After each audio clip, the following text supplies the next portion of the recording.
공유로 가면 당연히 이런 건 안 되죠. 자존, 영원, 불변, 전지, 전능 이런 거는 다 누구만 가질 수 있는 것. 하나님만이 가지고 있어요. 그러나 하나님이 가지고 있는 특별히 좀 될 수 있는 게 뭐냐면 거룩함. 지금 다 얘기가 사실 다 비공유예요. 근데 거룩함이라는 건 여러분 어떤 거냐면 우리는 흔히 거룩함이라고 생각을 하면 도덕적으로 어떤 거 좀 훌륭하고 뛰어난, 그러니까 죄와 거리가 멀어져 있는 이런 걸 우리 거룩이라고 생각하잖아요. 근데 거룩은 이건 소극적인 거룩의 개념이고 훨씬 더 적극적인 거룩은 마치 어떤 것 같은 거냐면 어떤 힘인 거, 힘, 능력, 어떤 발산 이런 겁니다. 비유를 들자면 태양과 같은 거예요. 태양. 믿음의 눈으로 보세요, 여러분. 감자에 뭐가 난 게 아닙니다. 자, 여기 이제 이 태양이 이렇게 있잖아요. 그러면 태양이 모든 생명체가 살아가는데 따뜻함과 에너지를 주고 생명의 근원이잖아요. 좋은 거예요, 나쁜 거예요? 좋은 거죠. 근데 이 태양의 이 열기와 빛과 이 모든 이 자체가 거룩이라고 생각하면 딱 돼요. 뭐냐면 내가 이렇게 있을 때 너무 좋은 것이지만 생명의 근원이지만 내가 너무 가까이 다가가면 어떻게 돼요? 타서 죽죠. 이게 마치 이게 우리의 아이러니 같은 건데 뭐냐면 하나님은 너무나 지극히 거룩하시고 아름다우시고 태양빛이 아름답잖아요. 아름다우시고 영화로우시고 영광스러우시며 그분은 거룩히 구별되시는 존재이시지만 그리고 그것이 나에게 생명을 주지만 동시에 그분의 거룩과 생명이 내가 그분께 가까이 다가가면 동시에 나에게 뭐가 된다? 죽음이 되는 거지. 태양이 태양빛을 발산하고 확 뿜어내는 것처럼 하나님의 거룩은 이런 것을 이야기하는 거란 겁니다. 영광의 드러남, 발산, 이걸 뭐라고 얘기한다? 거룩. 더 나아가서 이런 존재는 누구밖에 없다? 하나님밖에 없잖아요. 그러니까 스스로 빛을 내는 존재는 태양계 안에서 태양밖에 없잖아요. 마치 그렇기 때문에 자기 안에서 생명과 좋은 모든 것들을 뿜어내면서 이것을 유지하고 모든 것들을 자기에게로 의식해 만들고 기속시키는 존재는 누구밖에 없습니까? 신 하나님밖에 없잖아요. 그러므로 그분을 뭐라고 부른다고? 거룩이라고 부른다고요.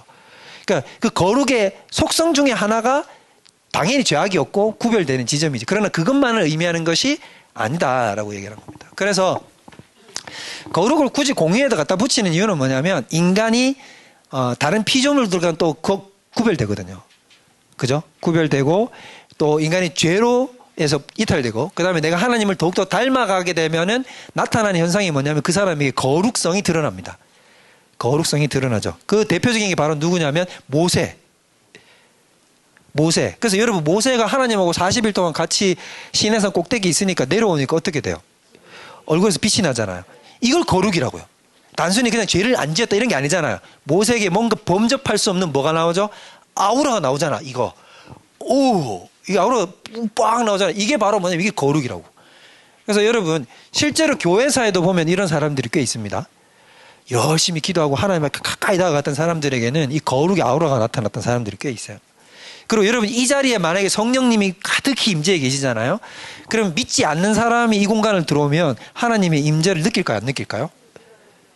느껴요. 느낍니다. 그러니까 로이드 존스 목사님이 웨스트민스터 채플에서 설교할 때였는데 이렇게 설교를 하고 있을 때 거기에 누가 앉아 있었냐 하면 근처에 그 채플 근처에서 무당 일을 하던 무당이 거기 예배를 드리러 한번 온 거예요. 근데 그분이 회심을 하고 믿었어요. 예수님을 믿게 된 거예요. 그러고 나서 로이드 존스 목사님하고 얘기를 할 때 뭐라 그랬냐면 이렇게 얘기를 했어요. 당신은 예배 드리러 왔을 때 무엇을 느꼈습니까? 라고 얘기를 하니까 저는 어떤 그 느낌은 되게 익숙한 느낌이었다라고 얘기를 하는 거예요. 뭐냐면 자기도 무당이니까 영적인 임재를 느끼는 사람이잖아요. 그래서 근데 그 영적인 것은 거룩한 영적 임재였어요. 라고 얘기했어요. 그가 바로 이제 그 설교하는 그 웨스트민스터 그 강단과 그 공간 안에 바로 하나님의 거룩한 임재가 그가 있었다는 걸 안 거죠. 그래서 그가 영적으로 무릎 꿇고 하나님 앞에 나오게 된 거는 겁니다. 이제 이런 거죠. 이런 거. 우리도 하나님의 거룩을 닮아갈 수 있는데 본질적 거룩이 아니라 우리는 어떻게 하냐면 그분의 거룩이 우리를 통해서 반사되어 나가는 거죠. 그래서 그 거룩이 우리에게 임할 수 있게 되려고 하면 어떻게 하냐면 우리가 더 하나님을 가까이 하면 되겠죠. 그 하나님 성품. 그 다음에 선하심도 있겠죠. 선하심. 공의적 속성의 거룩하심, 선하심 이런 것들이 들어가기도 하고 지혜 이런 것들이 들어가게 됩니다. 근데 결국 이 모든 것들이 이 공의적 속성 속에 들어가는 것들은 우리가 어떻게 해야 이것이 더 뚜렷하게 드러날까요? 하나님을 그렇죠. 비공유적인 거.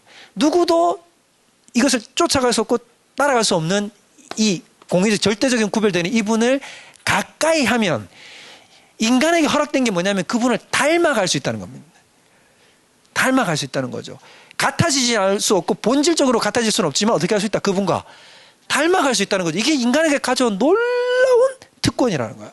그래서 우리 이 공의적 속성이 바로 그것이 우리에게 작동하게 된다는 겁니다.